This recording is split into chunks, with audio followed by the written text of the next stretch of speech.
Bom, dando seguimento, então, ao simpósio, gostaria de chamar o enfermeiro Wagner Oséias Correia.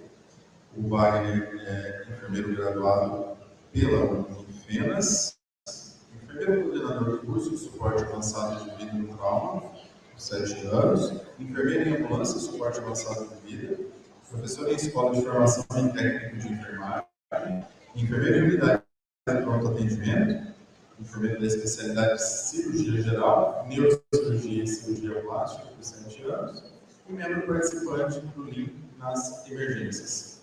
Seja bem-vindo. Por favor, fique à vontade. Boa tarde, gente.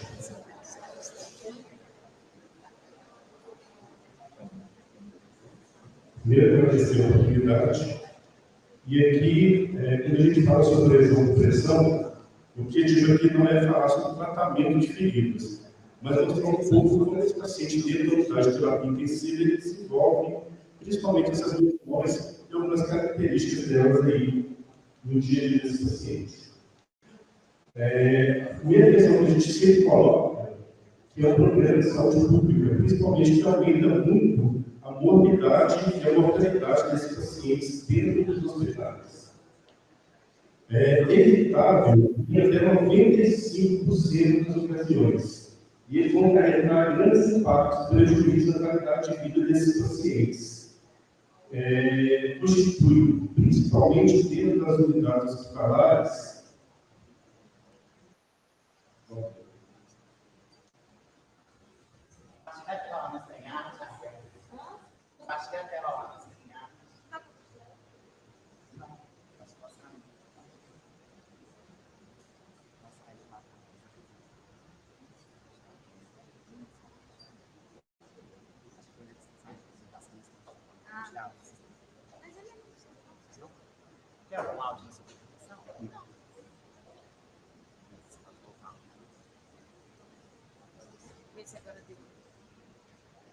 então, constitui um cenário sobrecarga econômica, principalmente para os serviços de saúde. Então, o paciente que a gente fala que é um paciente que sai muito caro para as instituições quando ele se desenvolve essas lesões. É considerado hoje um grande indicador de qualidade de cuidado, tanto dentro dos hospitais quanto dentro do domicílio, e faz parte hoje do programa do grupo de segurança dos pacientes. Eu deixei esse slide em branco, praticamente, somente com essa frase, justamente para deixar uma interrogação na cabeça de todo mundo, como que um paciente, dentro de uma unidade de terapia intensiva ou dentro do hospital, seja unidade de internação, sendo que desenvolve as lesões e ela pode ser 95% evitável. Então, tem alguma coisa errada com os cuidados, alguma coisa dentro dos próprios hospitais, se 95% desses pacientes poderiam evitar essas lesões, por que então que elas ocorrem? Aqui a questão só mesmo de tecnologias para a gente poder entender. Hoje, a pressão, quando a gente fala pressão, não é pressão arterial, é pressão exercida sobre o leito sobre a pele, é o principal agente para a formação dessas lesões.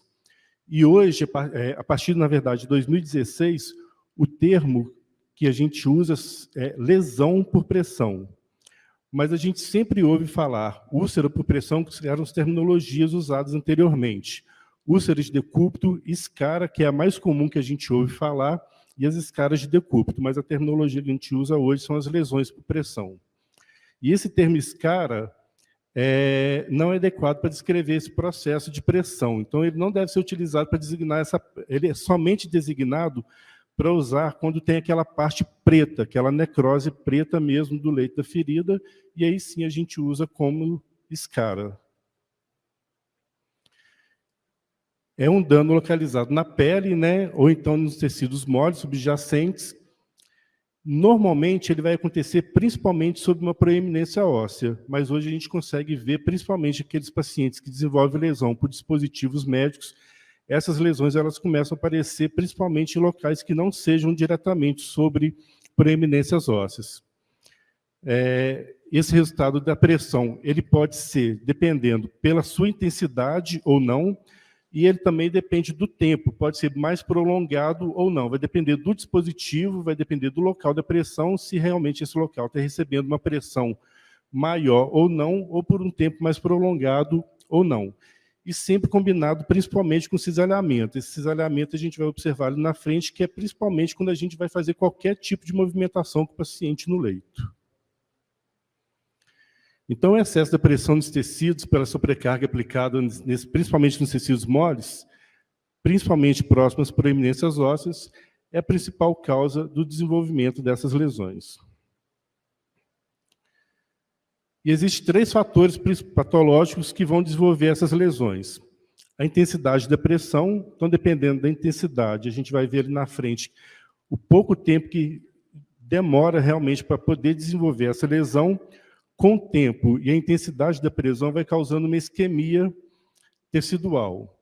O tempo de duração dessa pressão no local e a tolerância tecidual, que é a capacidade da pele suportar essas estruturas.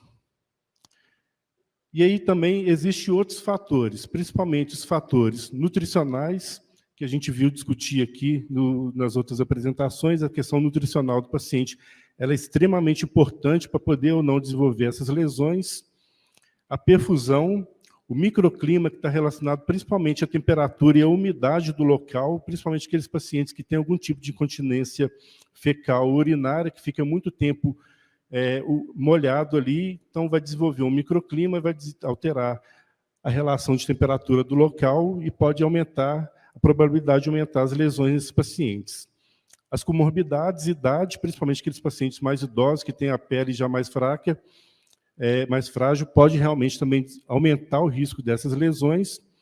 Pacientes em unidade de terapia intensiva geralmente está em uso de aminas, né, vasoativas, que já vai causar ali uma vasoconstrição desse vaso, e aqueles pacientes também que estão entubados em uso de sedativos, né, que onde você vai ter uma diminuição dessa percepção sensorial desse paciente, aumentando assim o risco de desenvolver essas lesões. E pacientes também que têm algum uso de dispositivos, catéteros urinários, paciente de ventilação mecânica, são todos fatores aí que também podem aumentar o risco de desenvolver essas lesões. Os fatores de risco também, né, esse comprometimento da percepção sensorial, principalmente aqueles pacientes que têm uso de sedativos, aqueles pacientes que também desenvolveram qualquer tipo de acidente vascular encefálico.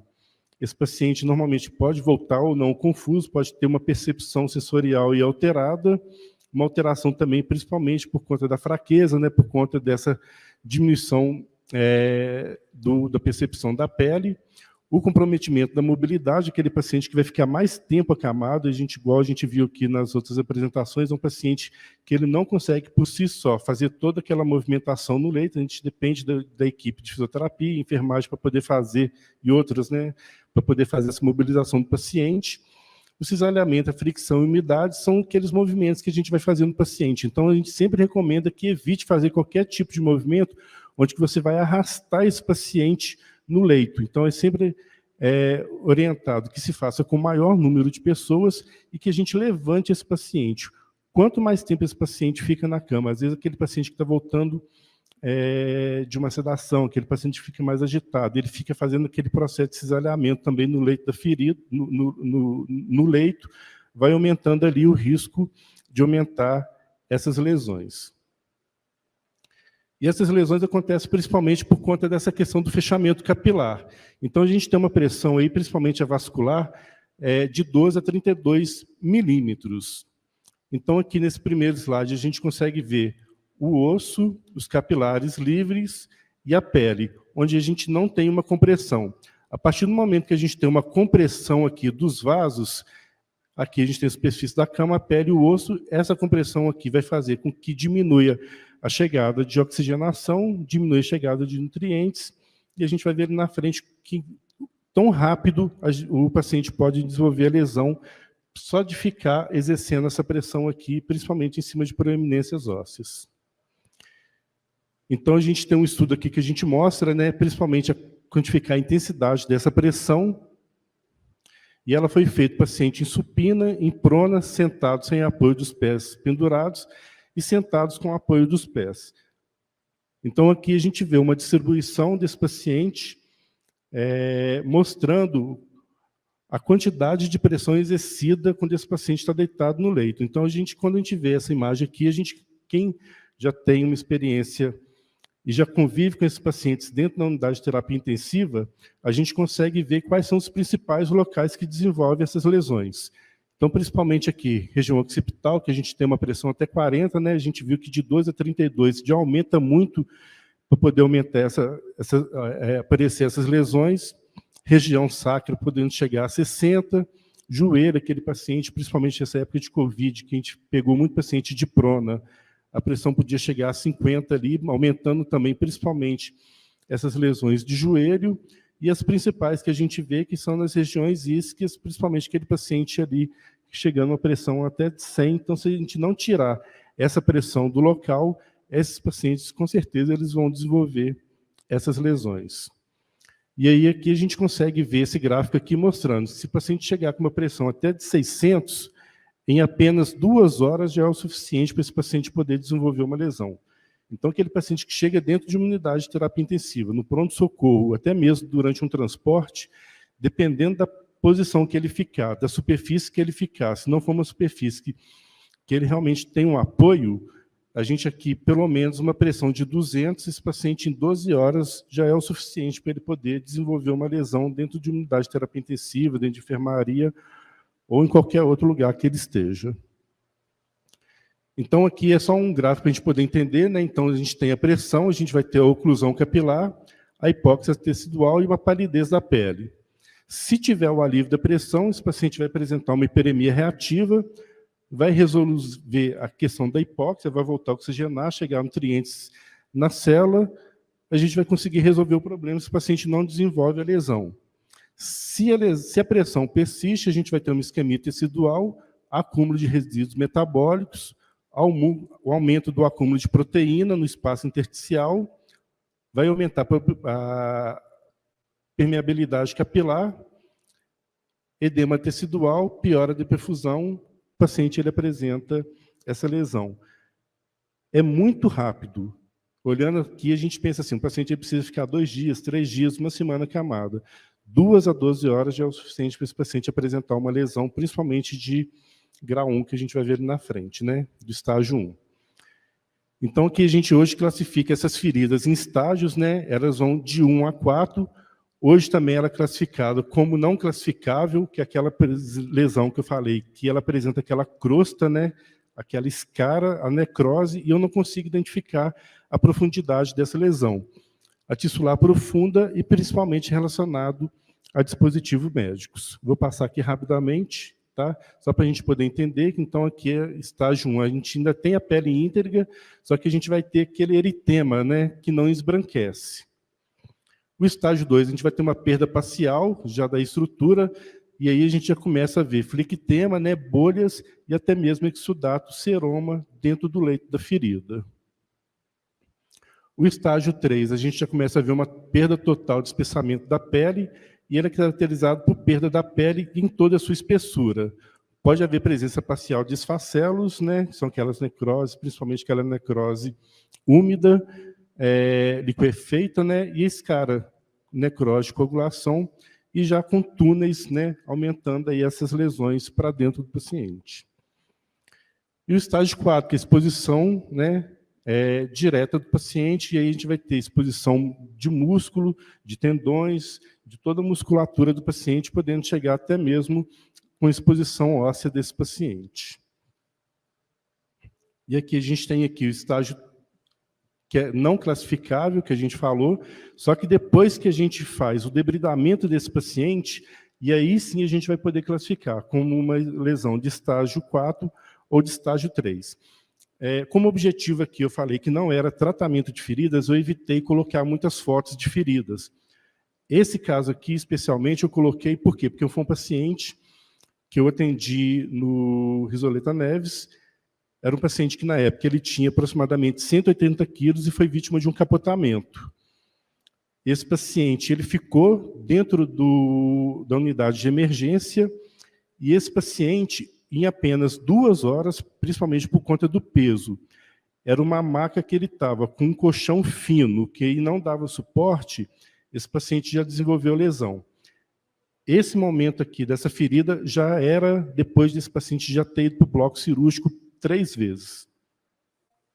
Então, a gente já tinha realizado 3 procedimentos cirúrgicos para poder fazer o debridamento de um paciente jovem de 27 anos que tinha sofrido um capotamento e não tinha nenhum outro tipo de déficit, apenas por conta dessa questão do cisalhamento, ele fez um hematoma, esse hematoma infectou e esse paciente precisou ir passar pelo bloco cirúrgico.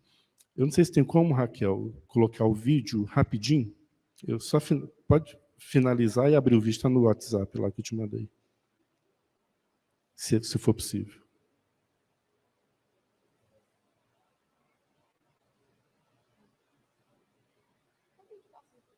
Pode ser? Tá. Você abre de novo.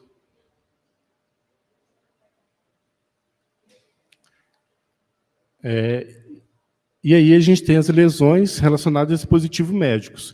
Então, aquele paciente que está em uso de sondas, cateterismo, aquela sonda nasentérica, sonda nasogástrica, aquela pressão que faz na base da asa do nariz também, pode apresentar essas lesões nesses pacientes. E aqui também é uma escala que a gente usa, que a gente tem outras escalas, a escala de Norton, essa aqui é uma escala que a gente chama de escala de Braden, que quanto menor a pontuação, maior o risco do paciente. Quanto maior a pontuação, maior o risco do paciente. E nessa escala aqui a gente vai avaliar principalmente a percepção sensorial desse paciente, a umidade, a atividade desse paciente, a mobilidade dele, a questão nutricional e fricção e cisalhamento. Então a gente vai pegar esse gráfico aqui, fazer uma somatória, e dentro dessa somatória aqui a gente vai ver se esse paciente ele tem baixo risco, risco médio, moderado ou alto risco. Existem alguns impactos negativos que a gente tem com esses pacientes, principalmente que é um paciente que ele tem o maior tempo de internação, então o prolongamento de internação desse paciente é muito grande. Risco de complicações adicionais, o aumento do custo dos insumos, principalmente aquele paciente ele começa a pegar infecção urinária, pneumonia, tempo de antibiótico, tempo de internação, tempo de curativo, tempo de enfermagem para poder fazer a troca desses curativos.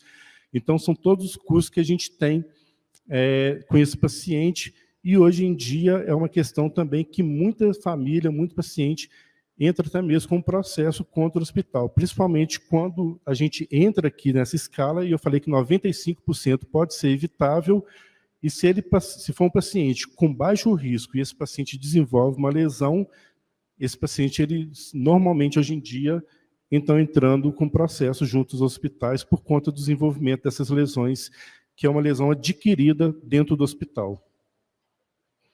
Existem tratamentos adjuntos, né, que a gente pode ter com esse paciente, principalmente depois que ele desenvolve as lesões, que é a terapia por pressão negativa, que é um curativo a vácuo, que a gente chama. Esse curativo ele tem um custo muito alto hoje em dia, para a gente entender mais ou menos quanto que custa um curativo desse, dependendo da lesão, uma espuma média que tem um tamanho aí de mais ou menos 20 centímetros, ele custa aproximadamente R$ 1.000, R$ 1.500. Uma espuma para um curativo que ela tem uma duração de 3 a 4 dias. E o reservatório que vai aspirar toda essa secreção que fica no leito da ferida, um reservatório de 1.000 ml, ele custa aproximadamente R$ 1.500. Só que é 1.000 ml, eu não sabendo quanto que vai drenar. Eu posso drenar 1.500 ml em 12 horas, ou posso drenar 1.500 ml em 2 dias. Então, eu não tenho como fazer esse cálculo. Mas, em média, a cada troca de curativo de um paciente desse fica em torno de R$ 4.000, R$ 4.500. A cada 2, 3, 4 dias. A terapia por eletroestimulação, que é o que está sendo falado aqui hoje, principalmente, então também aumenta, né, esse processo de cicatrização e melhor recuperação do paciente. E os curativos normais, né, que a gente usa, as coberturas tradicionais, a fototerapia, hoje existe a laser terapia também, e oxigenoterapia hiperbárica, que também tem grande indicação para esses pacientes. E naqueles casos mais graves, o paciente ele tem que ir para o bloco cirúrgico para fazer debridamentos, rotação de retalhos, ou até mesmo enxertos. Então, o melhor remédio sempre é prevenir, né? Então, a gente identificar aqueles pacientes que têm alto risco, principalmente utilizando as escalas de Braden e de Norton, o reposicionamento desse paciente. Então, a gente sempre orienta que pelo menos de 2 em 2 horas, ou 3 em 3 horas, seja feita mudança de decúbito desse paciente, que isso aí são fatores que realmente interferem diretamente para a diminuição dessas lesões, os cuidados adequados com a pele, higiene, evitar a imobilização e reuniões rápidas, como o Rodel que a gente faz, né, que são pequenas reuniões, para a gente poder fazer principalmente esse terapêutico multidisciplinar do paciente. E concluindo, né, a lesão por pressão, ela representa um grave problema envolvendo principalmente o sofrimento de pessoas, aspectos econômicos e é um grande desafio interdisciplinar, uma vez que consome grande quantidade de recursos do sistema de saúde e horas de assistência de enfermagem, devido ao seu tratamento prolongado, principalmente aí de alto custo. E só para finalizar, é um livro, quem tiver interesse pode baixar, ele é gratuito pela internet, de um ex-professor que infelizmente faleceu esse ano, ele era professor de medicina da UFMG, Mário Pastore Neto, e ele, no livro, ele coloca uma frase que é o seguinte, que ele não enxergou o que a alma dos meus pacientes necessitava, ele tratava somente o corpo orgânico. Então, aqui, quando a gente traz uma apresentação dessa, a gente está falando de ferida, a gente está trazendo tanta coisa, mas ali atrás disso tudo, a gente tem uma pessoa que está passando por todo esse sofrimento, a família dessas pessoas. Então, além do orgânico, né, além do corpo, a gente também conseguir enxergar a alma, o que traz ali daquele paciente e o que levou ele ali para o hospital. Ele depende da gente para muita coisa. Muito obrigado.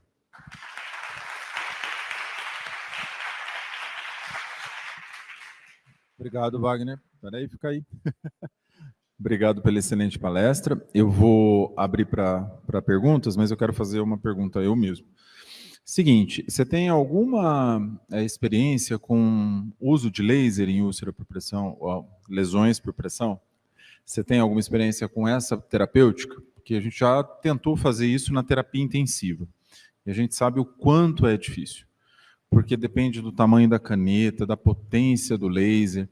E normalmente os pacientes que estão, né, que são candidatos, que têm aquela úlcera, aquela lesão muito profunda, né, que precisa de desbridamento, acompanhamento com a equipe de enfermagem, a grande dificuldade que a gente tinha era, precisava preparar todo o leito da lesão, limpar, tirar, às vezes tinha papaína, tinha outras substâncias, né, que faziam aquele desbridamento químico que fala, né?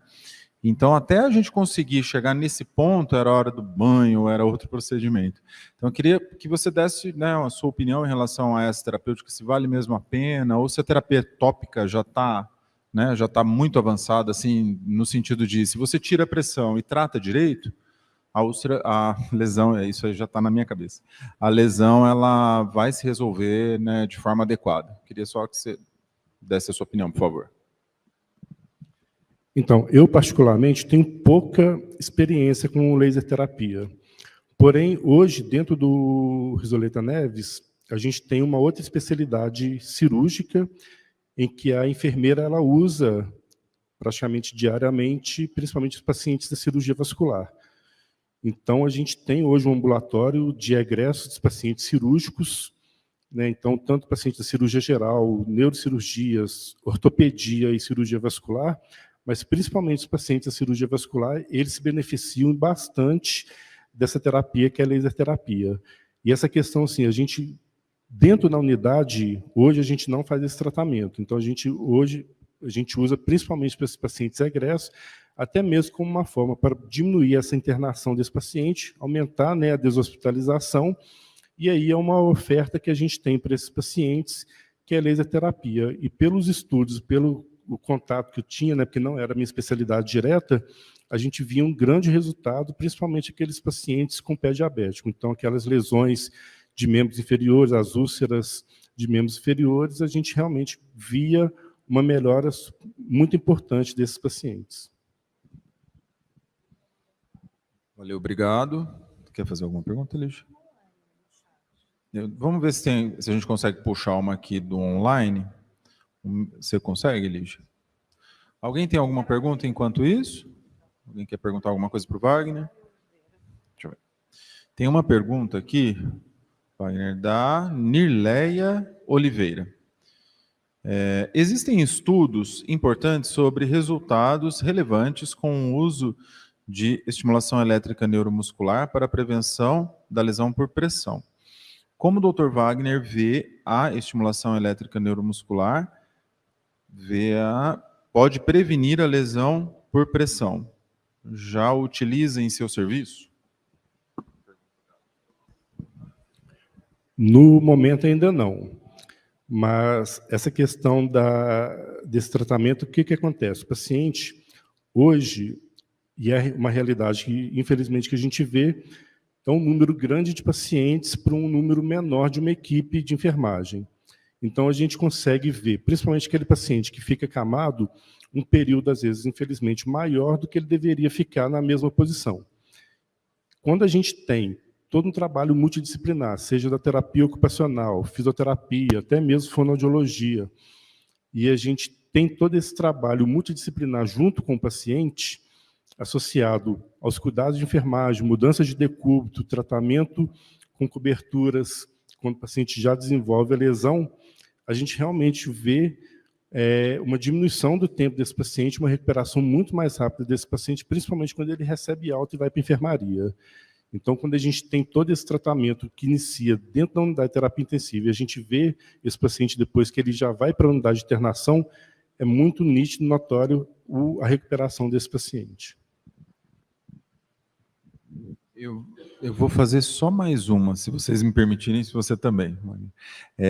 Você acha que a estimulação elétrica ela melhora qual aspecto? Principalmente o aspecto de irrigação sanguínea, de vasculatura daquele local? Você acha que é principalmente isso que acontece com a estimulação elétrica? Ou tem algum outro evento, algum outro efeito? A gente sabe que o laser, por exemplo, faz diminuição da concentração de bactérias e melhora a infecção também, melhora a viabilidade da borda e tal.